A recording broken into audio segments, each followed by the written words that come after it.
The alarm blared through the USS Valiant, waking every soldier on board. Lieutenant Jake Morrison jumped out of his bed and grabbed his uniform. He had been in the military for 6 years, but the sound of that alarm still made his heart race.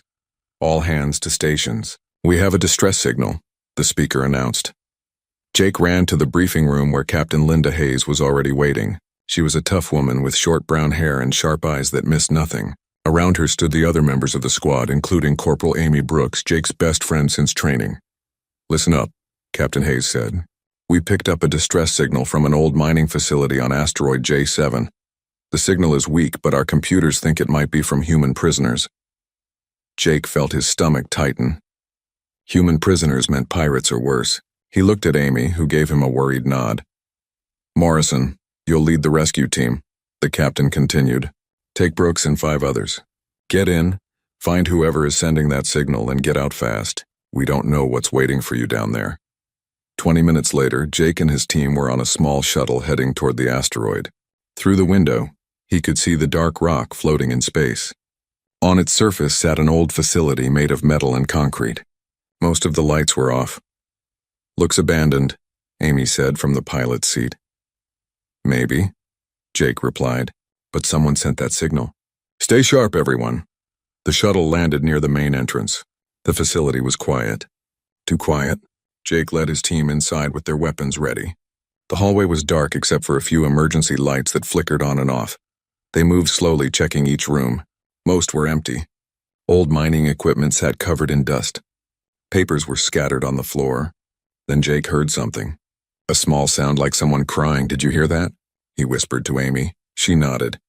"Coming from down that hall." They followed the sound to a locked door at the end of the corridor.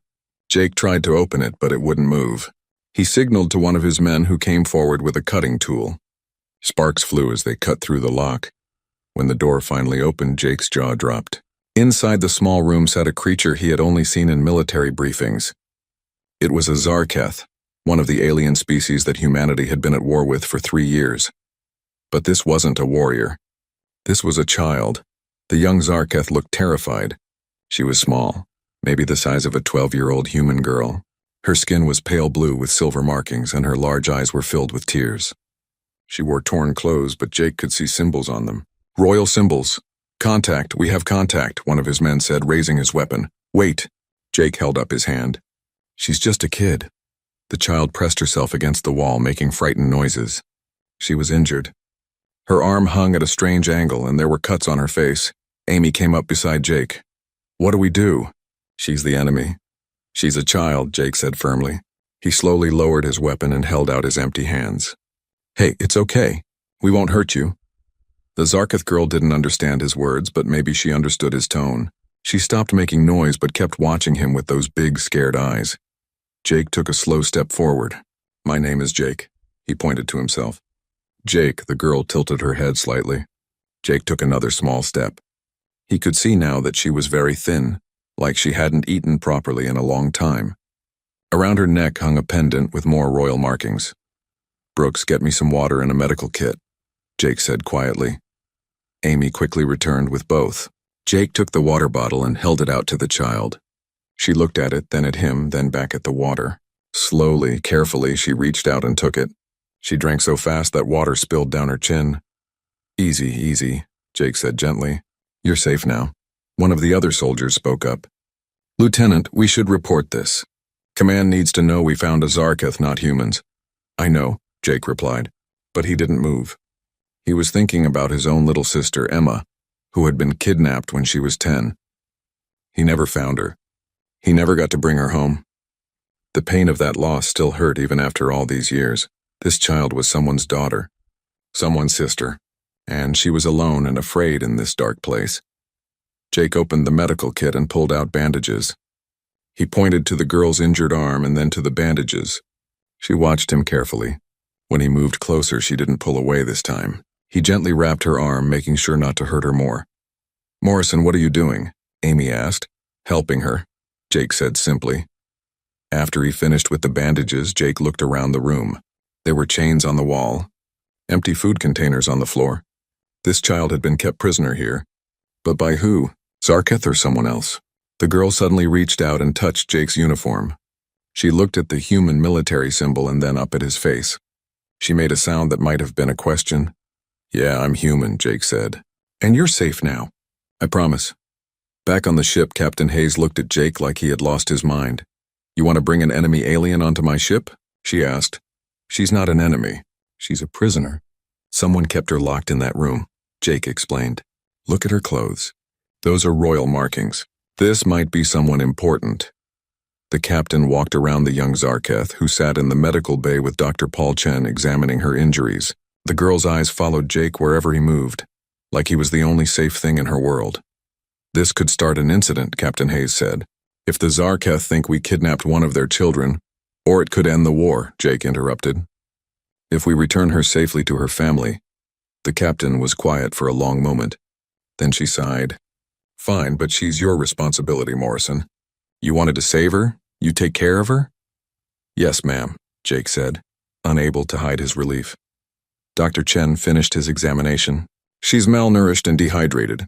That arm is broken but starting to heal wrong. She's been held captive for months at least, maybe longer. I can fix her up, but she needs rest and food." The young Zarketh suddenly spoke. Her voice was small and rough, like she hadn't used it in a long time. Everyone turned to look at her. She pointed at Jake and said something in her language. Then, struggling with the words, she tried to speak in human language. "Mother, Queen, please, home." The room went silent. Jake felt something break inside his chest. This child had been taken from her mother, and her mother was a queen. He knelt down in front of her and put his hand over his heart. Then he pointed to her and nodded. "Yes," he said. "Home. I'll take you home." The girl looked at him for a long moment. Then, for the first time since they found her, she smiled just a little.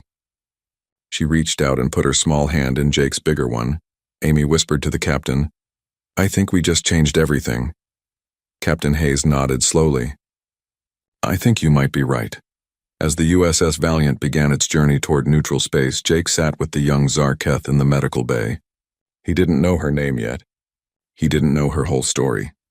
But he knew one thing for certain. He was going to get this child back to her mother, no matter what it took. 3 days passed since they found the young Zarketh. Jake spent most of his time in the medical bay with her. Dr. Chen had set her broken arm properly and given her medicine for her wounds. She was getting stronger, but she was still very quiet and scared. The ship's computer had a translation program, but it took time to work. The Zarketh language was complex, and the child spoke differently than the adult warriors the program had learned from. Still, they were starting to understand each other better. Jake learned that her name was Sira. She was the daughter of Empress Varathi, the ruler of the entire Zarketh Empire. Sira had been kidnapped almost 2 years ago during a diplomatic mission. Her mother had been searching for her ever since. "Why would someone take you?" Jake asked through the translation device one morning. Sira looked down at her hands. "Bad Zarketh. They want Mother to give them planets. When she say no, they hide me.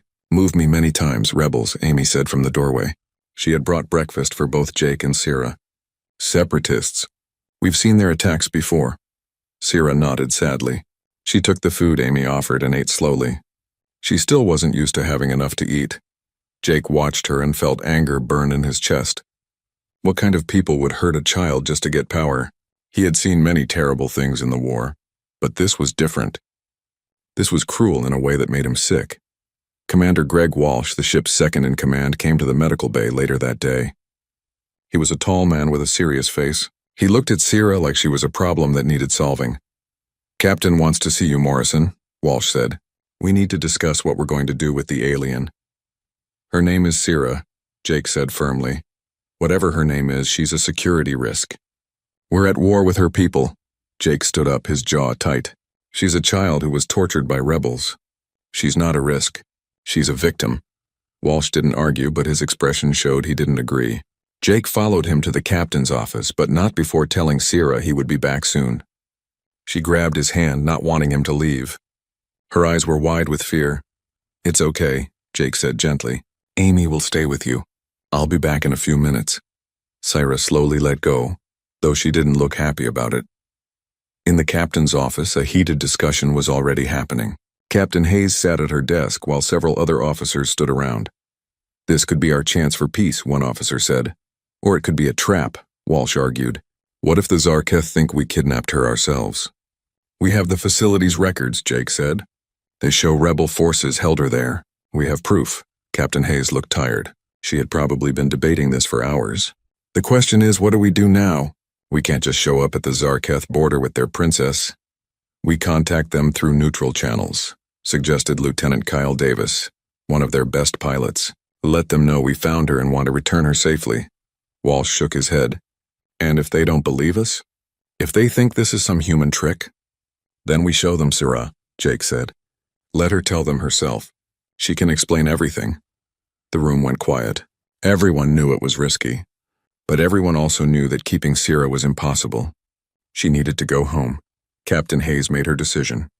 We'll send a message through neutral space channels. We'll explain the situation and offer to return her under protected circumstances. Morrison, you'll be responsible for preparing her for the journey. Yes, ma'am, Jake said, relieved. Over the next week, Jake spent even more time with Syrah. The translation program got better, and they could have real conversations now. Syrah told him about her home world, about the palace where she grew up, about her mother who ruled millions of Zarketh across many planets. Mother is very strong, Syrah said one evening. Jake had brought her to his quarters where it was quieter. He was showing her pictures of Earth on his tablet. But she is also kind. She does not like killing. Really? Jake was surprised. Everything he had heard about the Zarketh Empress said she was a fierce warrior. Yes, Syrah nodded. When war started, Mother captured many humans. Her generals wanted to kill them. But Mother said no. She said killing prisoners is wrong. Many Zarketh were angry with her. Jake thought about this. Your mother sounds like a good person. She is, Syrah said. Then her eyes filled with tears. I miss her so much. Do you think she still looks for me? I know she does, Jake said. He put his arm around her shoulders. A mother never stops looking for her child. Syrah leaned against him. You are kind too. Like Mother? Why are humans and Zarketh fighting? It was a simple question, but Jake didn't have a simple answer. The war had started over territory disputes and misunderstandings. Both sides thought the other attacked first. Both sides had lost many people, and now, after 3 years of fighting, no one remembered exactly how to stop. Sometimes, Jake said carefully, people forget that we're all more similar than different. We all have families we love. We all want to protect our homes. I wish there was no war, Syrah said quietly. Me too, Jake agreed. That night, Jake showed Syrah a picture he carried in his wallet. It was old and creased. In it, a young girl with blonde hair smiled at the camera. Who is that? Syrah asked. My little sister, Emma, Jake said. His voice was rough with emotion. She was taken when I was 17. I never found her. Syrah looked up at him with understanding in her eyes. That is why you helped me. You wanted to save your sister.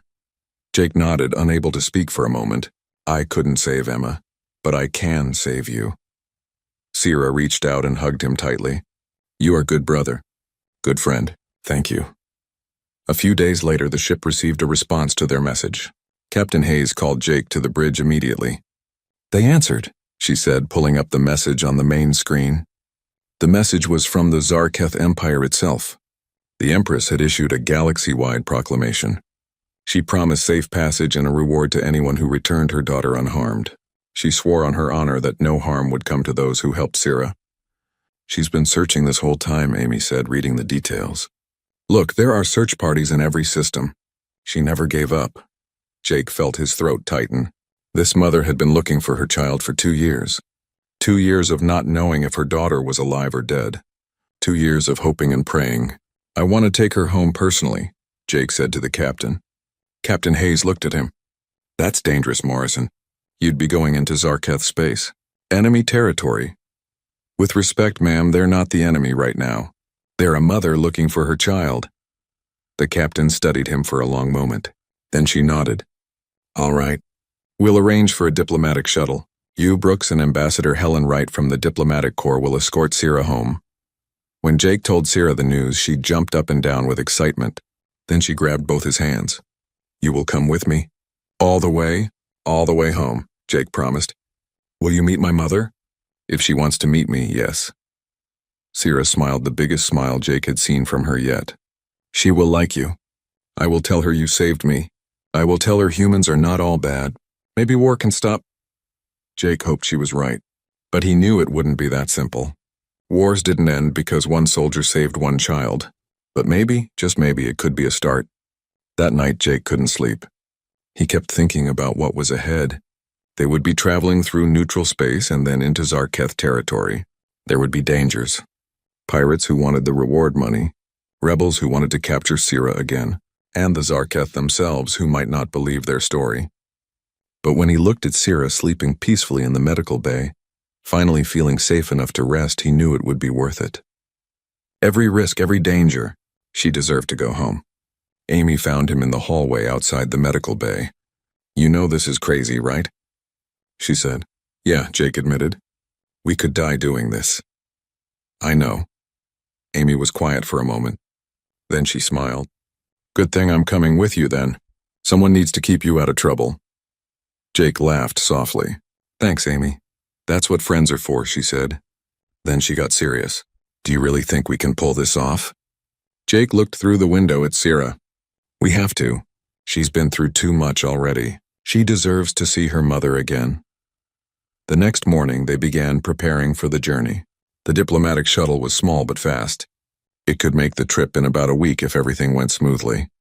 Ambassador Wright arrived with documents and protocols. She was a professional woman who believed in peace but wasn't naive about the dangers. Sira helped pack supplies, excited to be doing something useful. She had grown stronger over the past weeks. The wounds on her body were healing, but Jake knew the wounds in her heart would take longer. On their last night aboard the USS Valiant, Captain Hayes held a small ceremony. She presented Jake with a medal for heroism and compassion. "What you're doing," she said, "represents the best of what humanity can be. Not our weapons, not our tactics, but our heart." Jake felt embarrassed by the attention, but Sira clapped her hands together happily. She had learned human gestures and was using them now. As they boarded the shuttle the next morning, Jake took one last look at the USS Valiant. It had been his home for years. Now he was leaving it to take a child back to her mother, to potentially change the course of a war. Amy started the engines. Ambassador Wright checked their route, and Sira sat in the back seat, holding a stuffed animal that one of the crew had given her. "Ready?" Amy asked. Jake buckled his seatbelt and nodded. "Let's bring her home." The first 2 days of travel were quiet. The diplomatic shuttle moved through empty space, following routes that traders and peaceful travelers used. Jake spent the time teaching Sira more human words, and she taught him words in her language. "What is your mother like?" Jake asked one afternoon. They sat together in the back of the shuttle while Amy flew and Ambassador Wright worked on her reports. Sira thought for a moment. "She is tall, very tall. She has marks here." Sira touched her own arms. "That show she is royal. She is strong warrior, but with me she is soft. She reads me stories. She sings songs. She sings." Jake smiled. He had trouble imagining the fearsome Zarketh Empress singing lullabies. "Yes." Sira's eyes lit up. "Songs about stars and ancient heroes. I miss her voice." Then her face fell. "I wonder if she is angry with me." "Angry? Why would she be angry? I was taken because I did not listen. She told me to stay close to guards, but I walked away to see pretty flowers. That is when bad Zarketh grabbed me." Jake pulled her close. "Sira, none of this is your fault. You were just a kid doing what kids do. Your mother won't be angry. She'll just be happy to have you back." Sira hugged him tight. "You are like father to me now. Will you be sad when I go home?" Jake's chest hurt. "I'll miss you very much, but I'll be happy because you'll be where you belong. Can you visit after I am home?" "Maybe," Jake said, though he didn't know if that would be possible. Humans and Zarketh didn't visit each other. They fought wars. On the third day, trouble found them. The shuttle's alarm started beeping. Amy cursed and pulled up the scanner. 3 ships coming in fast," she said. "They're not broadcasting friendly signals." Ambassador Wright grabbed the communications panel. "This is diplomatic vessel Alpha 7 on a peaceful mission. Please identify yourselves." The response came in a rough voice. "We know who you are. We know what you carry. Hand over the Zarketh child and we'll let you live." Pirates, or mercenaries. People who wanted the reward money but didn't care about doing things the right way. Jake quickly moved Sira to a protected corner. "Stay down and don't move," he told her. "I'm scared," she whispered. "I know. But we'll protect you. I promise." The pirates' ships got closer. They were old fighters, probably stolen from military surplus. Not as good as military ships, but still dangerous. We need to jump to light speed, Ambassador Wright said. Can't, Amy replied. They're jamming our systems. We have to fight our way out. Jake strapped into the gunner's seat. The shuttle had 2 small weapons, nothing impressive, but maybe enough. I'm ready. The first pirate ship came in shooting. Amy dodged, her flying skills excellent. The shuttle spun and twisted through space. Jake fired back, hitting one of the pirate ships on its wing. It spun away, damaged but not destroyed. 2 more coming, Amy shouted. Laser fire hit their shields. The shuttle shook. Sarah cried out in fear, covering her head with her arms. Jake fired again and again. He hit the second ship, causing it to explode in a burst of light. But the third ship was smarter. It came from below where their guns couldn't reach easily. Hold on, Amy yelled. She did a move Jake had never seen before, flipping the shuttle upside down. His stomach flipped with it. But now he had a clear shot at the third ship. He took it. The blast hit the pirate ship directly in its engine. It went dark and started drifting. Got them, Jake shouted. But the first ship, the damaged one, wasn't done. It came back around, firing everything it had. The shuttle's shields couldn't take it. The lights flickered. Smoke filled the cabin. Shields down, Amy said. We have to land now. She aimed for a nearby trading station that showed up on their scanners. It was neutral ground, a place where different species met to trade and do business. The shuttle limped toward it, trailing smoke. They landed hard in the station's docking bay. Emergency crews ran toward them with fire equipment. Jake grabbed Sierra and carried her out of the shuttle. She clung to him, crying. It's okay, we're safe now, he said, though he wasn't completely sure that was true. Ambassador Wright was on her communication device immediately. We need repairs and protection. This is a diplomatic emergency. The station manager came running over. He was a Vendari, a species that looked like walking trees. What happened? Pirates attacked us, Amy explained. Our shuttle is damaged. We need to fix it fast. The manager looked at Sierra and his eyes went wide. He recognized her species. Is that a Zarketh child here? We're returning her to her family, Jake said. Can you help us or not? The manager thought for a moment. Then he nodded. Come quickly, we will hide you while we repair your ship. Pirates have friends. They might come to the station. He led them through the busy station. Hundreds of different aliens walked around, buying and selling things, eating at restaurants, or just traveling through. Jake kept Sierra's face hidden against his chest. The last thing they needed was for someone else to recognize her. They reached a small room near the back of the station. It was simple but safe, with beds and a bathroom. The manager locked the door behind them. Stay here. I will have my best workers fix your shuttle. It will take maybe 6 hours. Thank you, Ambassador Wright said. After the manager left, they all let out a long breath. That had been too close. Sierra finally stopped crying. Those people wanted to hurt me. They wanted to take you, Jake corrected gently. But we didn't let them. Will there be more? Maybe, Jake said honestly. But we'll be ready. Amy checked her weapons, making sure they still worked. We need to be more careful. Word is spreading that we have her. The rebels probably told people, Ambassador Wright said. They don't want her to get home. Jake sat with Sierra on one of the beds.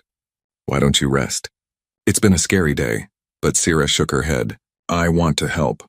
Teach me to use weapon. I want to fight too. You're too young, Jake said automatically. I am Zarketh, Sierra said proudly. We learn to fight young. Please, Jake, I do not want to be helpless. Jake looked at Amy, who shrugged. She has a point. And if something happens to us, she should know how to protect herself. So Jake spent the next hour showing Sierra basic self-defense. Not how to shoot a gun, she was too small for that. But how to break a hold, how to run, where to hide. Sierra learned quickly. Her people were natural fighters, even the young ones. While they practiced, Ambassador Wright worked on sending a message to the Zarketh Empire. She wanted them to know about the pirates and the danger Sierra was still in. Maybe they could send protection. A few hours later, something unexpected happened. There was a knock on the door. Everyone went still. Jake pushed Sierra behind him and Amy raised her weapon. Who is it? Jake called out. My name is Ren. I am a trader here. I want to help. They opened the door carefully. Outside stood a Zelkon, a species known for being merchants and travelers. He was short and round with kind eyes. How do you know we need help? Jake asked suspiciously. Ren looked nervous. Everyone knows. Word spreads fast in station. You have the Zarketh princess. You are taking her home. And you want the reward money, Amy said coldly. No, Ren said quickly. I have children. 5 children. When I heard there was a child trying to get home to her mother, He stopped, his voice breaking. I had to help. Please let me help. Jake studied him. His instinct said this person was telling the truth. What kind of help? I have a ship. Faster than yours, less damaged. I can take you through routes pirates do not know. Safe routes? Ambassador Wright frowned. Why would you risk that? Because it is right thing to do, Ren said simply. And because maybe if Zarketh Princess goes home safe, there can be peace. My children are tired of war. Everyone is tired of war. Jake looked at Syra. She looked back at him and nodded. She trusted his judgment. Okay, Jake decided. We'll accept your help. But if this is a trick... No trick, Ren said quickly. I promise on my children's lives. Come, we leave in 1 hour, before pirates' friends arrive. They gathered their things quickly. Syra held Jake's hand tightly as they moved through the station to where Ren's ship waited. It was a trading vessel, bigger than their shuttle but not as fancy. Is safe, Ren assured them. Very fast. Has good shields. As they loaded onto the new ship, other station residents watched.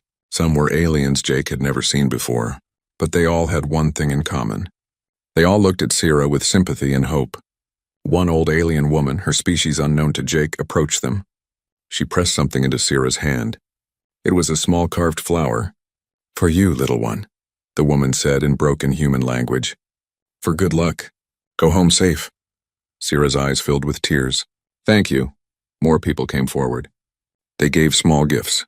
Food, toys, lucky charms, things from their own cultures meant to protect travelers. Jake realized these people understood what they were doing. A child going home to her mother. It was something that crossed all species, all languages.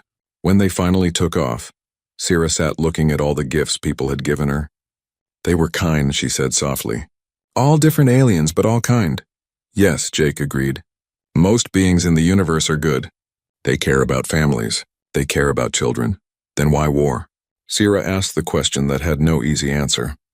Because, Jake said slowly, sometimes good people forget that the other side is also good people. They see enemies instead of families. Syra thought about this. When I see Mother, I will tell her. Humans are good. These other aliens are good. We should not fight. Do you think she'll listen? Amy asked. Yes, Syra said with certainty. Mother always listens to me. Ren's ship was indeed fast. They made good time, avoiding the main travel routes where pirates might wait. Each day brought them closer to Zarketh space. At night, Syra would ask Jake to tell her stories about Earth. He told her about oceans and mountains, about cities with millions of people, about his hometown where his parents still lived. Will I meet your parents? Syra asked one night. Maybe someday, Jake said. I think they'd like you. My mom always wanted more children. I would like to meet them. They made good son.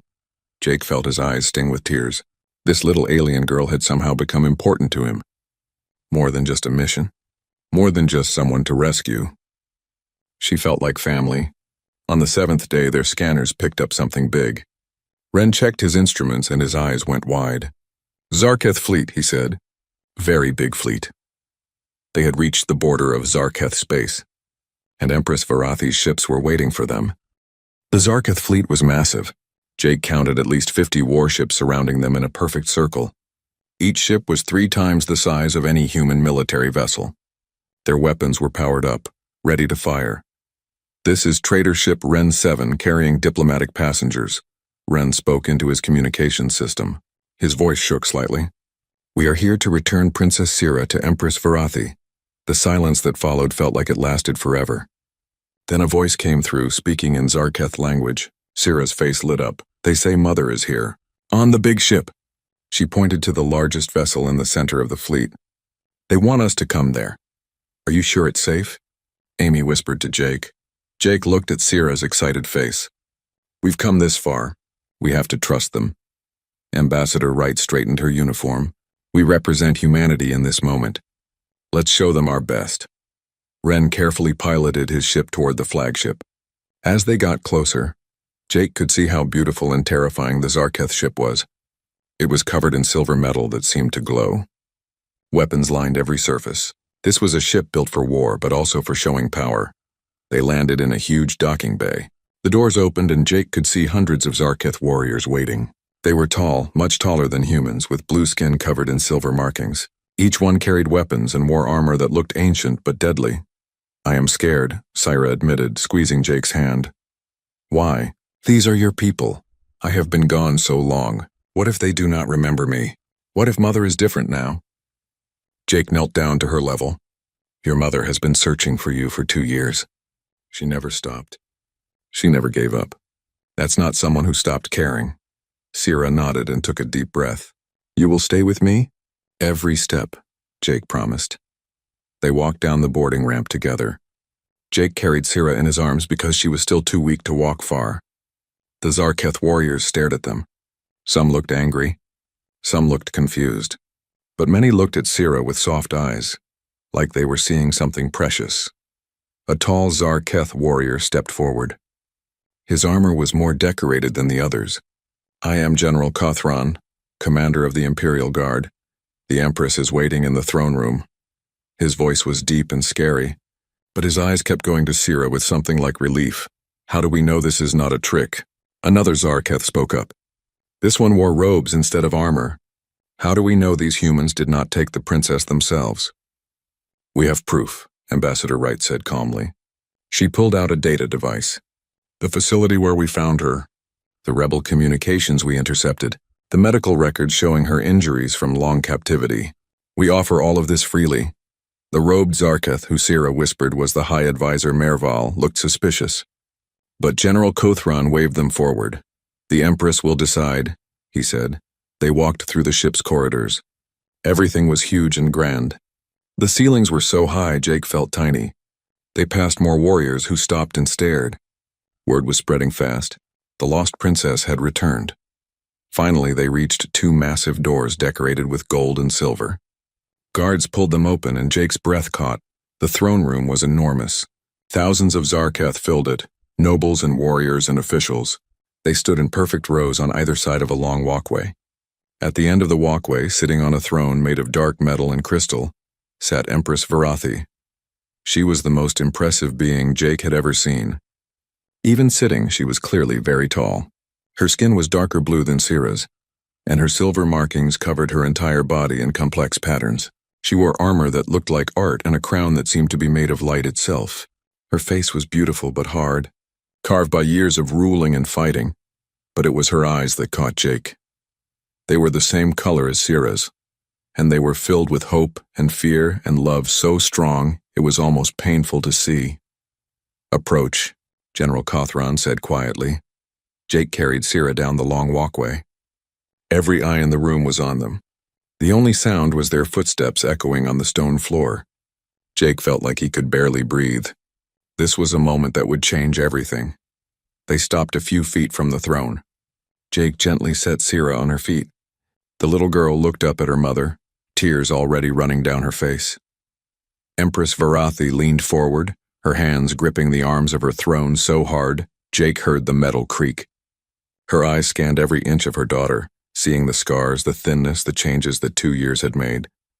"Syra," the Empress's voice broke on the name. "Mother," Syra whispered, then louder, her voice filled with joy and pain and relief. "Mother, I am back. He rescued me." The throne room, filled with thousands of warriors and nobles, fell completely silent. The Empress, known throughout the galaxy as the Iron Monarch, the unbreakable warrior, the conqueror of stars, stood up from her throne. And then she ran. She didn't walk with dignity or move with royal grace. She ran like any mother who had been separated from her child. Her crown fell off and clattered on the floor, but she didn't stop. She ran down the steps of her throne and dropped to her knees in front of her daughter. "My baby," she sobbed, pulling Syra into her arms. "My baby, my baby, my baby." Syra buried her face in her mother's chest and cried. Not scared crying like Jake had heard in the facility. This was relief and joy and love. The Empress held her daughter like she would never let go again, rocking her back and forth. Jake felt tears running down his own face. Amy was crying too. Even tough Ambassador Wright wiped her eyes. The entire court watched their empress show emotion they had probably never seen before. And slowly, other Zarketh began to cry too. Warriors who had fought in 100 battles. Nobles who prided themselves on being strong, all of them moved by a mother's love for her child. I looked everywhere, Varathi said, her voice breaking. Every star, every planet. I never stopped. I never gave up. I know, Mother, I know. I am sorry I walked away from the guards. I am sorry. No. Varathi pulled back to look at her daughter's face. No, you did nothing wrong, nothing. You are here now. You are safe. That is all that matters. They held each other for a long time. Finally, Varathi seemed to remember they weren't alone. She stood, pulling Sira up with her, still holding her close. Her eyes found Jake. You, she said. You are the human who found my daughter? Jake stood at attention. Yes, Your Majesty. Lieutenant Jake Morrison. The Empress walked toward him slowly. She was so tall that even standing straight, Jake had to look up at her. Up close, he could see that her face was wet with tears. She looked at him for a long moment, studying every part of him. My daughter has been telling me about you through our mental link, she said. She says you saved her, protected her, treated her with kindness when you could have left her to die. She's a child, Jake said simply. Any decent person would have done the same. But you are at war with my people. You could have used her as a hostage. You could have demanded payment. You could have done many things. Instead, you brought her home. Varathi turned to face her court. This human could have left my daughter in that facility. His people and mine are enemies. But he risked everything to bring her back to me. What does this say about humans? The High Advisor Merval stepped forward. Your Majesty, we must be careful. This could still be a trick. Humans are clever. Enough! Varathi's voice thundered through the throne room. My daughter is here. She is alive. She tells me this human treated her like his own family. I will not hear accusations against someone who showed such honor. She turned back to Jake. In our culture, there is a ceremony. When someone saves a member of the royal family, they become kinsworn. They are adopted into our family as a protector. She placed her hand on Jake's shoulder. Her hand was so big it covered his entire shoulder. Jake Morrison, human warrior, I name you kinsworn to the House of Varathi. You are now family to me and to my daughter. You will have the protection of the Empire and a place in my home for as long as you live. The entire court made a sound together, like a gasp. This was clearly a very big honor. Your Majesty, Jake said, his voice rough with emotion. I don't deserve— You do, she interrupted. You gave me back my daughter when you could have used her for your own gain. You showed mercy and compassion. These are the highest virtues of my people, though we have forgotten them in this war. She looked around the throne room at all her people. For years we have fought humans. We have called them savage, violent, without honor. But this human showed more honor than many in this room. He showed me that perhaps we have been wrong. High Advisor Merval looked unhappy. Your Majesty, you cannot mean to suggest peace with humanity because of one soldier. Why not? Varathi demanded. We started this war because we believed humans were violent barbarians who would destroy everything in their path. But if they are capable of such kindness, such compassion, perhaps we never understood them at all. Sira spoke up then, her voice small but clear. Mother, while I was with Jake and his friends, I learned about humans. They value family above everything. They protect children, even children of their enemies. They are not monsters. They are people like us. Varathi pulled her daughter close again. Then perhaps it is time to end this war. Perhaps it is time to learn if we can be friends instead of enemies. The throne room erupted in noise. Some Zarketh cheered, others argued. It was chaos until Varathi raised her hand for silence. I will not decide this alone, she said, but I will send a message to the human government. I will propose peace talks based on the honor shown by Lieutenant Morrison and his crew. If one human can show such compassion, perhaps all humans can. She looked at Jake again. You changed everything by saving one child. Do you understand that? Jake looked at Sira, who smiled at him with complete trust and love. I just wanted to get her home to her mother, he said. That's all. That is enough, Varathi said softly. Sometimes the smallest acts of kindness create the biggest changes. General Kothran stepped forward and bowed to Jake, something that clearly surprised everyone. You have shown the heart of a true warrior. I apologize for doubting humans. Other Zarketh began to approach, wanting to meet the human who brought their princess home. But Sira pushed through them all and grabbed Jake's hand. "Don't leave yet," she said. "Please stay for a while. I want Mother to know you better." Jake looked at Captain Hayes through his communication device, asking for permission. She smiled and nodded. "Stay as long as you need, Morrison. You've earned it." As the throne room slowly cleared and celebrations began throughout the ship, Varathi led Jake and her daughter to a private chamber. There, without the crown and the formality, she was just a mother who had her child back. "Thank you," she said to Jake, her voice breaking again. "Thank you for bringing her home.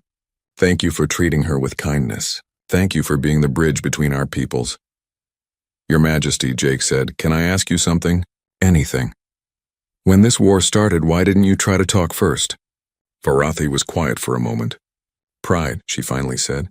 "Fear. We thought we knew what humans were." "We were wrong." She pulled Sira closer. "But I will not make that mistake again." That night, as celebrations filled the Zarketh flagship, Jake stood on an observation deck looking out at the stars. Sira found him there. "Are you happy?" she asked. "Yes," Jake said. "You're home. That's all I wanted." "But now what happens?"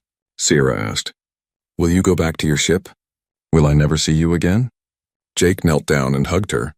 "I don't know what happens next, but I promise no matter what, you'll always be special to me. You'll always be family." Sira hugged him back tightly. "You saved my life. But more than that, you might have saved our whole worlds from fighting. Mother is serious about peace now. She wants it." "Because of you," Jake said. "Because of you," Sira corrected. "You showed us humans have hearts." As they stood together looking at the stars, neither of them knew that the war was far from over. Neither of them knew the dangers still to come. But in that moment, they had done something impossible. They had built a bridge between two species who thought they were enemies forever. And it had all started with one simple choice: to save a lost child and bring her home. 3 days after the reunion, Jake was teaching Sira how to play a human card game when the alarm started screaming. The peaceful atmosphere on the flagship shattered instantly. Warriors ran to their stations. Weapons powered up. Something was very wrong. General Kothron burst into the room where they sat with Empress Varathi. "Your Majesty, we have incoming ships. Many of them." "The separatist rebels, how many?" Varathi asked, already standing. "At least 40 warships. They're heading straight for the palace. The palace. They weren't on the flagship anymore." The day before, Varathi had brought them to the throne world Krathaz, to her actual palace where she ruled from. It was a beautiful place built into the side of a mountain, with gardens and tall towers. "They know," Varathi said quietly. "They know Sira is home. They know we're talking about peace with the humans." High Advisor Merval appeared, looking scared. "Your Majesty, we must get you and the princess to safety." "No," Varathi said firmly. "I will not hide in my own home. We will fight." "Mother," Sira started. "You will go to the safe room," Varathi said to her daughter, "with your guards and with Jake." "I can fight," Jake said. "I'm a soldier." "Let me help." Varathi looked at him for a long moment. Then she nodded. "You are kinsworn. You have every right to defend this house." She called to her guards. "Get my daughter to safety. Morrison stays with me." As guards started to lead Sira away, she pulled free and ran to Jake. "Please don't die," she begged. Jake hugged her tight. "I won't, I promise. Now go. Let the adults handle this." Amy appeared then, having been exploring the palace with Ambassador Wright. "Jake, the USS Valiant just arrived in orbit. Captain Hayes brought the whole fleet. We're here to help." "Good," Jake said. "We're going to need everyone." Within minutes, the palace transformed into a fortress. Zarketh warriors took positions on the walls and towers. Human soldiers from the USS Valiant landed in shuttles and joined them. It was the first time in 3 years that humans and Zarketh had fought on the same side. Jake found himself standing next to General Kothron on the main wall. The general looked at him and did something unexpected. He smiled. "Never thought I would fight beside a human," he said. "Never thought I would fight beside a Zarketh." Jake replied. "Let us show these rebels what happens when warriors of honor stand together," Kothron said. The first rebel ships appeared in the sky. They were smaller than the Imperial fleet, but there were so many of them. They started firing on the palace immediately. Energy weapons lit up the sky. Explosions rocked the ground. The USS Valiant and other human ships engaged the rebels in space. Captain Hayes' voice came through Jake's communication device. "We're taking heavy fire up here. How are things on the ground?" "About to get bad," Jake said as he watched rebel soldiers dropping from transport ships. "They're landing ground forces. We'll handle the sky. You handle the ground. And Morrison, don't you dare die. I didn't come all this way to lose you." "Yes, ma'am," Jake said with a slight smile. The rebel forces hit the palace walls like a wave. There were hundreds of them, all armed, all angry. They shouted things about the Empress being weak, about humans being poison, about the old ways being better. Jake and the defenders fought back. Human weapons and Zarketh weapons firing side by side. Jake had learned to work with the Zarketh warriors over the past few days. They were different, but not that different. They wanted to protect their home just like humans did. Amy fought next to him, her aim perfect as always. "This is crazy," she shouted over the noise. "Yeah," Jake agreed, firing at rebels trying to climb the wall. "But at least we're all crazy together." For hours they held the walls. Human and Zarketh soldiers shared ammunition, covered each other, saved each other's lives. The rebels kept coming, but the defenders didn't break. Then something worse happened. A loud explosion came from inside the palace. The rebels had gotten through somehow. They were inside, heading for where Syrah was hidden. "No!" Jake ran from the wall, leaving Amy in charge. General Cothran followed him. "The safe room is this way," the general said, leading Jake through corridors filled with smoke and chaos. They found rebel soldiers fighting with the guards protecting Syrah's room. Jake didn't hesitate. He fired, taking down 2 rebels. Cothran charged forward, his strength incredible, throwing rebels away from the door. But more kept coming. Too many. Jake's weapon ran out of ammunition. A rebel soldier raised his gun at Jake, ready to fire. Then the door to the safe room opened. Syrah stood there, holding a small weapon. She fired it, hitting the rebel who threatened Jake. The rebel fell. "I said I wanted to help," Syrah yelled. "Get back inside." Jake and Varathi shouted at the same time. The Empress had also arrived, fighting her way through rebels to reach her daughter. But Syrah didn't listen. She had been locked in a room, scared and helpless, for 2 years. She wasn't going to be helpless anymore. She fought alongside her mother and Jake, protecting her home. The battle inside the palace was fierce. But seeing their princess fight, seeing her defend her home with a human beside her and her mother beside her, inspired the Zarketh guards. They fought harder. They pushed the rebels back. Outside, the tide was turning too. Captain Hayes and the human fleet had destroyed most of the rebel ships. The rebels on the ground, seeing their air support gone, began to retreat. By sunset, it was over. The rebels were defeated or captured. The palace was damaged but standing. And most importantly, everyone Jake cared about was alive. The cost was high, though. Jake stood in the palace courtyard looking at the bodies. Human soldiers who would never go home. Zarketh warriors who had given their lives defending their empress. They had fought together and they had died together. Varathi organized a ceremony that night. Human and Zarketh dead were honored side by side. There was no separation, no us and them. They were all warriors who had fought for peace. Captain Hayes attended the ceremony. She stood next to Varathi, and the 2 leaders spoke quietly. "Your soldiers fought with honor," Varathi said. "Yours did too," Hayes replied. "Maybe this is how it should always have been." "Yes," Varathi agreed. "Perhaps it is time to end this war officially." The next day, representatives from both governments arrived. There were formal talks, treaties, documents. But Jake knew the real peace had already been made. It had been made on the palace walls, where humans and Zarketh had fought together. It had been made in the shared grief for those who had fallen. 2 weeks later, Varathi made an official announcement. The Zarketh Empire and humanity would end the war. There would be peace talks, trade agreements, cultural exchanges. Borders would be redrawn fairly. Prisoners would be released. And it had all started because one human soldier had saved one Zarketh child. Jake stood in the palace gardens with Syrah. She was healthier now, stronger. The scared little girl he had found in that dark room was becoming confident again. "What will you do now?" she asked him. "I don't know," Jake admitted. "The war is ending. I guess I'll go back to Earth eventually. But you will visit?" Syrah asked hopefully. "Of course. Your mother made me kinsworn, remember? That means I'm family. Families visit each other." Syrah smiled. "Good, because I want to learn more about humans. I want to help make sure our peoples stay friends." Ambassador Wright approached them. "Lieutenant Morrison?" I have a message from our government. They want to offer you a position as a permanent ambassador to the Zarketh Empire. Jake was surprised. Me? I'm just a soldier. You're the human who saved the princess and helped end a war, Wright said. You're also someone both species trust. That's rare and valuable. Jake looked at Sira, who was practically jumping with excitement. Does this mean you will stay here more? She asked. It means I'll be traveling between Earth and Krathaz, Jake said. Building bridges between our peoples. Perfect. Sira grabbed his hand. You can teach me more about Earth, and I can teach you more about being Zarketh. Barathi joined them in the garden. She looked different now. Still powerful, still regal, but softer somehow, like a weight had been lifted from her shoulders. I want to thank you again, she said to Jake.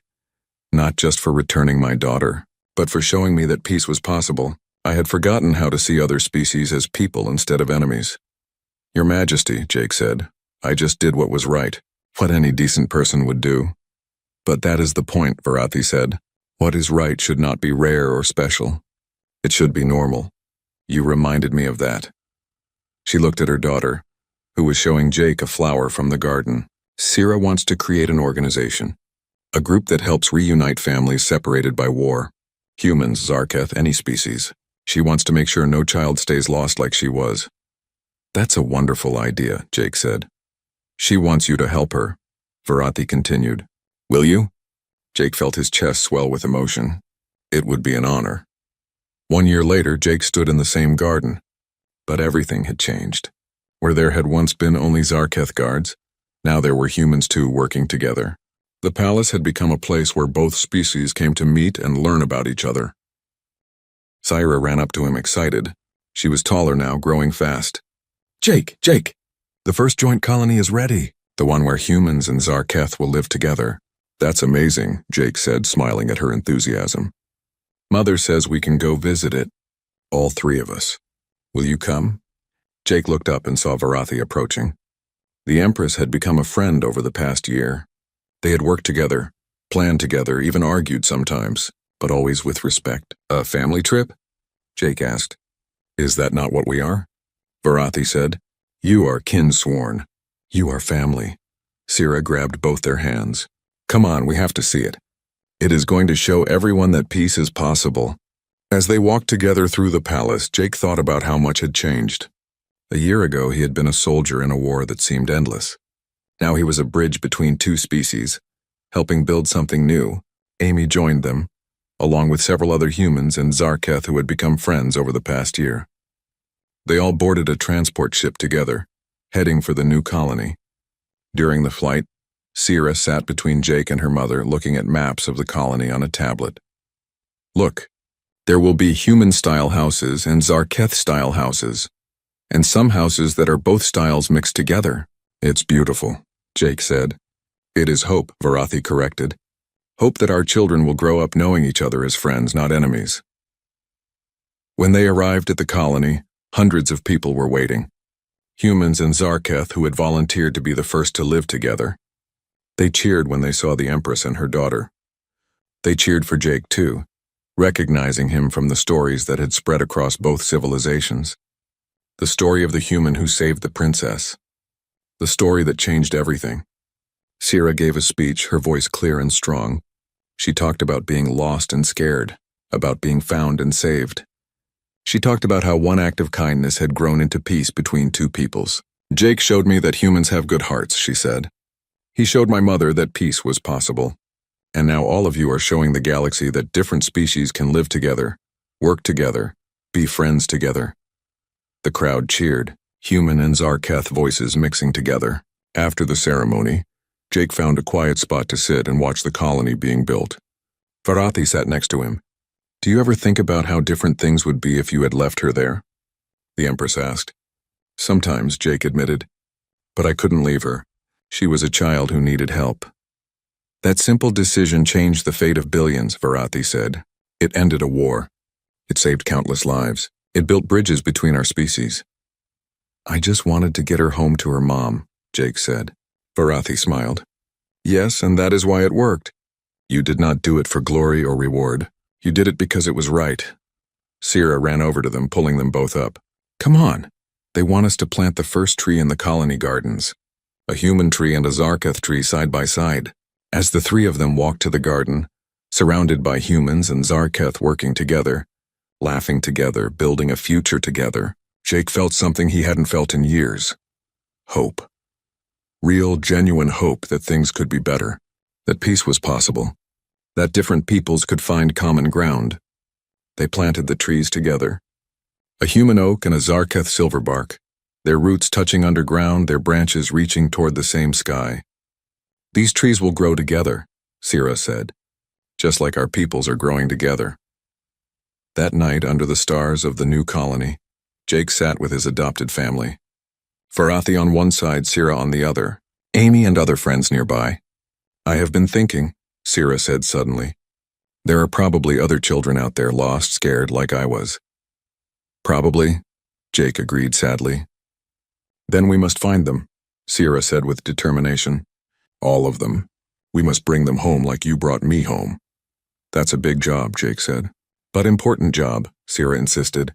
She looked up at him with those eyes so much like her mother's. Will you help me? Will you help bring more families back together?